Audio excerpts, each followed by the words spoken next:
This video is going to cover the validation process of your HTML documents. Validation basically looks for HTML errors and non-standard coding. Most browsers today are pretty forgiving, but some might display your non-standard coded web page all kind of funky.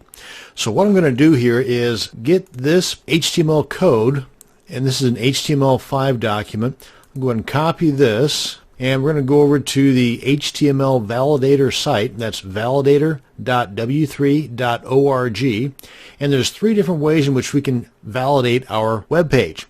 That is by the URI, which is actually, of the three, the best way to do it. And that being that your web page is already online on a server somewhere, and you simply copy the URL or the address, paste it in here, click on check. So if we go to validate by upload, if you don't have the file online, just choose the file on your computer, upload it, validate it this way, and you can just do it directly here. And this is what I'm going to do here, just do it directly on the website itself. So I'm going to take that code that I just copied into my clipboard, paste it right in here, and click on check. And you get green across the board. Ta-da, we're good to go. Even though this does say this document was successfully checked, and you got the green line here, which means it works, it passed, it does give you the two warnings. Now, if the same exact file were uploaded to a server, then these two warnings would not be there. That's the only difference. Again, it works perfectly as it is, but you do get these little bitty warnings that you would not be getting if it were uploaded and going through a server. Okay, now let me show you how this works by taking one little item out of this code to make it not pass, just to give you an idea as to what it looks like. Okay, so let's go ahead and refresh this. Come on back here. Now let me just go ahead and remove this one little closing tag on this paragraph, and let's go ahead and just copy this. That's one of the things I like about the Komodo editor, is that if there is a mistake somewhere, it kind of gives you a bit of a visual idea that, hey, there's something wrong with this picture here, fix this. But let's go ahead and copy this into my clipboard. Come on back to the validator.w3.org site. Go into validate by direct input. Paste that right in here. Click on check. Remember, there was only that one little thing that I did wrong, intentionally.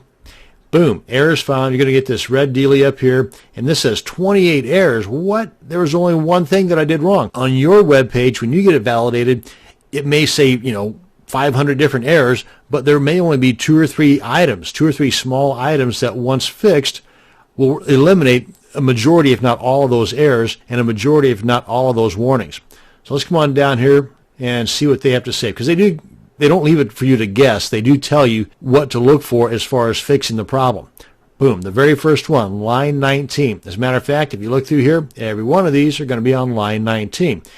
Come on back to our editor here, and guess what's on line 19? So by taking out that one little bitty character, it affects all these other items below it, as shown here with all these different errors. Now then, where are we at here? Right here we go.